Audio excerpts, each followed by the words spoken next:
Yo, para empezar, y aunque los minutos aprietan más que mucho, me encantaría agradecerle al SOPA que nos haya hecho un huequecito a los museos. Me parece que es un ingrediente importante, es como una hierba mágica para que la sopa quede rica. Y me gustaría también agradeceros a todas las personas que estáis aquí vuestra paciencia en esta especie de maratona de discursos que nunca más acaba.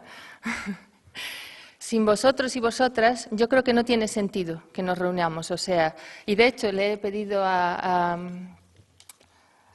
Sabah que por favor que haya espacio para pasar la palabra al otro lado. Bueno, es verdad lo que os ha dicho Sabah. Yo vengo del mundo de la investigación, pero es un mundo de la investigación que pues me he identificado bastante con David, porque es un mundo de la investigación en el cual, sin el trabajo con las personas que están en el día a día en sus tierras y en sus mundos, la verdad es que no tenemos nada que hacer. Esta es la razón por la que mi comunicación es una coautoría. Es decir, lo que hago es investigar en pequeños museos nuevas formas de participación de las poblaciones locales en su cultura, en su día a día, en la construcción de la vida a través de una cosa llamada museo. Y ese es el motivo por el que veis aquí que Emanuel Sancho, que es un poco el coordinador de este Museo del Traje, escondido en la Sierra del Algarve, o sea, en una zona de sombra, que no es turística, y su equipo de fotografía, memoria e identidad son fundamentales en la historia que os voy a contar. Bueno, antes de empezar me gustaría hablar de una especie de hándicap. No sé si se dice así, porque mi español la verdad es que está un poquillo reducido. Yo pensaba que ibas a dar la comunicación en inglés. No, en inglés está la presentación. Vale. Y es que a las personas que trabajamos con museos todavía nos llueve mucho este tipo de imagen mental. Es decir, pues sabemos que prácticamente todas las generaciones que en este momento pues, habitan nuestros países, pues en todas las generaciones predomina un poquito esta opinión de que, bueno, por alguna experiencia que no salió excesivamente bien o por otro tipo de cosas, los museos están asociados a aburrimiento, a que, bueno, con ir una vez es suficiente, a una especie bueno, aunque sea muy vulgar, almacenes de objetos conectados casi exclusivamente a la memoria o entonces al arte, pero yo me refiero a almacenes en el sentido en que parece que son herméticos a varias cosas de las que están pasando en nuestra sociedad y a que sin duda pueden y deben de tener una palabra en la construcción del proceso. Entonces, por eso os he traído esta imagen, porque muchas veces pues, nos encontramos con que es necesario dar a conocer otro museo, es decir, otro museo es posible. Y, por lo tanto, ese es un poco mi papel aquí, hablaros de una experiencia pues, que he iniciado hace poco y que me gustaría mucho compartir con vosotros y con vosotras. Para ello, simplemente os voy a hablar un poco del contexto, es decir, un proyecto de investigación donde estoy trabajando con 4 museos locales en Europa, museos pequeños, conectados a sus poblaciones y escogidos para integrar este proyecto precisamente por eso, por la calidad de la conexión que tienen con la gente que comparte con ellos el territorio. Y después pasaré a uno de esos museos, que es como el caso que está más avanzado, que es el compañero portugués, ¿no? Y si nos da tiempo, a uno de los pequeños proyectos que ellos desarrollan que ha tenido un impacto brutal en el territorio y en la población local. Bueno, el proyecto que estoy desarrollando es simplemente pues, un proyecto de investigación donde lo que me he propuesto ha sido ir más allá en el tema de la participación, es decir, qué más puede hacer el museo, de qué forma puede innovar, de qué forma puede implicar todavía más las poblaciones locales en la construcción del propio concepto de museo.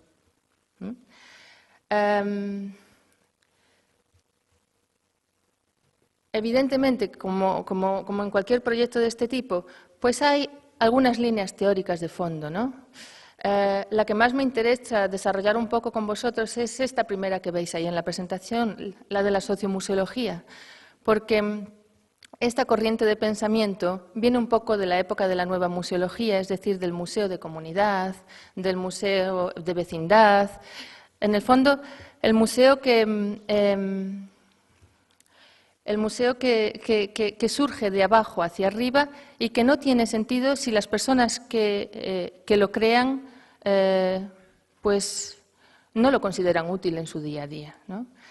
Entonces, Pues bueno, algunas líneas teóricas que justifican el hecho de trabajar con museos diferentes, de trabajar con otras formas de conocimiento, es decir, el científico es uno de los varios conocimientos que entran en este tipo de procesos. El otro gran tipo de conocimiento que cuenta muchísimo, tanto o más como el científico, es el conocimiento local, el que resulta de toda una experiencia social. Jolín, es que tengo que ir a 1000 por hora. Bueno, estos eran simplemente algunos apuntes sobre las líneas teóricas. ¿Qué me propuse hacer en este proyecto? Pues escoger 4 museos y que además fuesen totalmente diferentes entre ellos. Lo que tienen de común es que son museos locales, es decir, todo el proyecto se va a desarrollar en pequeña escala y que están innovando, ellos por sí mismos ya están innovando y creando nuevas formas de participación de la sociedad en el museo. Es decir, el museo es casi más importante de puertas para adentro que de puertas para afuera. O sea, es decir, de nuevo, el turismo, los visitantes, los públicos, todos esos conceptos externos, demasiado distantes muchas veces, son secundarios en este caso. Lo que interesa es lo que pasa dentro, porque lo que pasa dentro también acaba por salir hacia afuera y, sobre todo, es transformador. Escogí museos del norte y del sur de Europa, museos completamente diferentes. Como veis aquí, cada uno tiene un tema.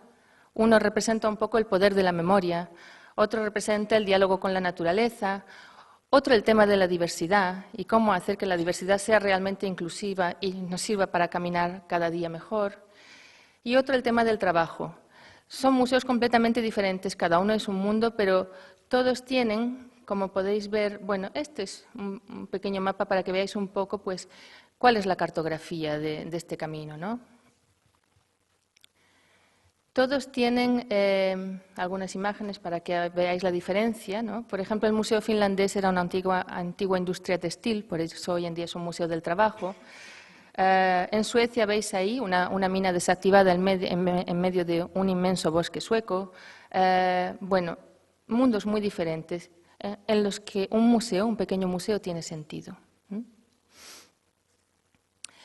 Como veis, en cada museo el trabajo se desarrolla con el equipo, el pequeñísimo equipo que tienen estos museos, que es minúsculo, por veces 1, 2, 3 personas a lo sumo, y después, eso sí, con agentes locales, es decir, voluntarios, colectivos, asociaciones, gente joven que está iniciando sus carreras y que crea su propia empresa dentro del museo.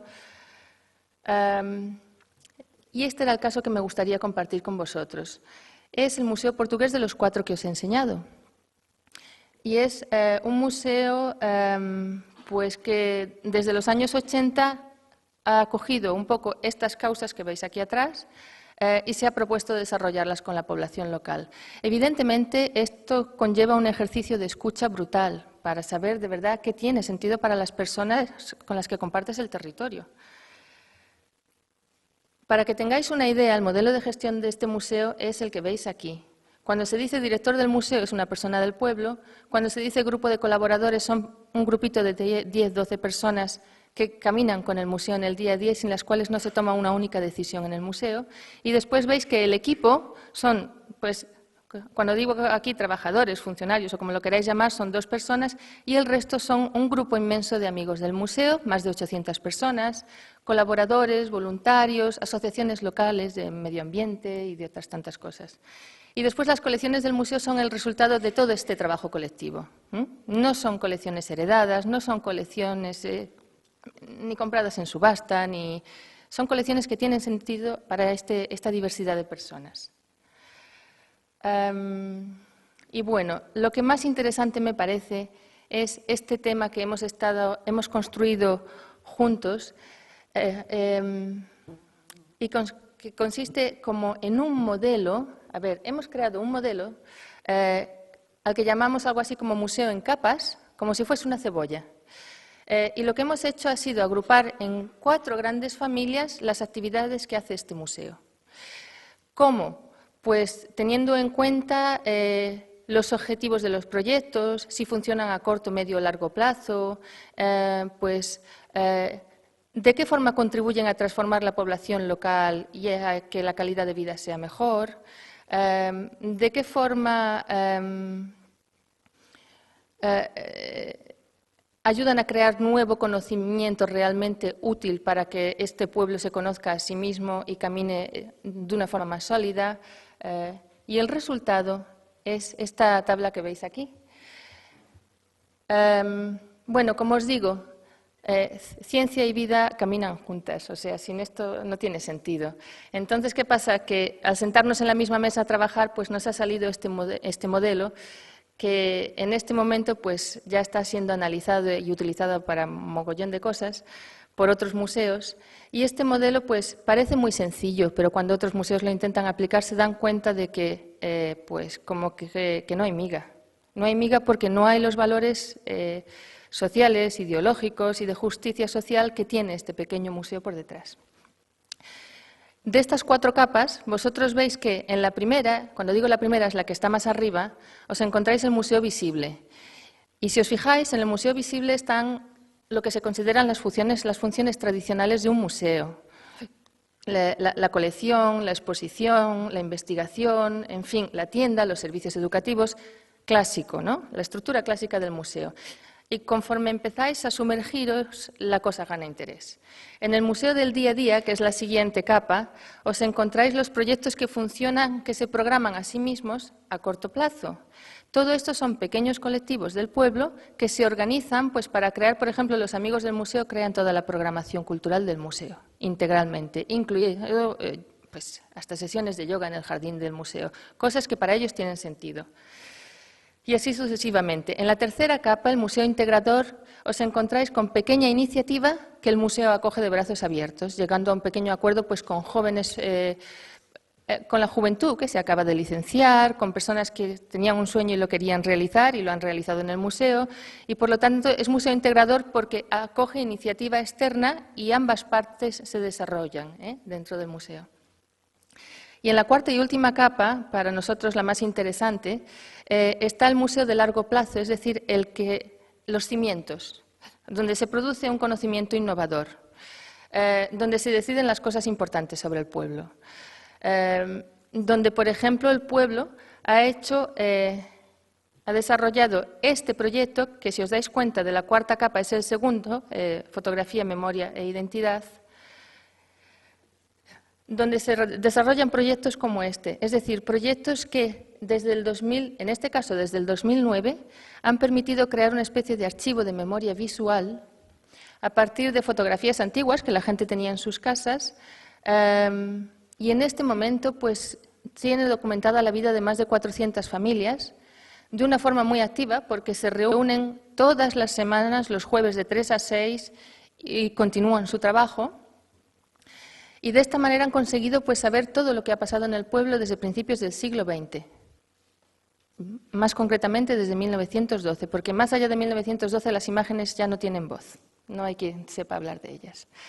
Pero desde 1912 han conseguido entender cómo se había transformado la toponimia local, pero la transformación informal, la que no aparece en los libros.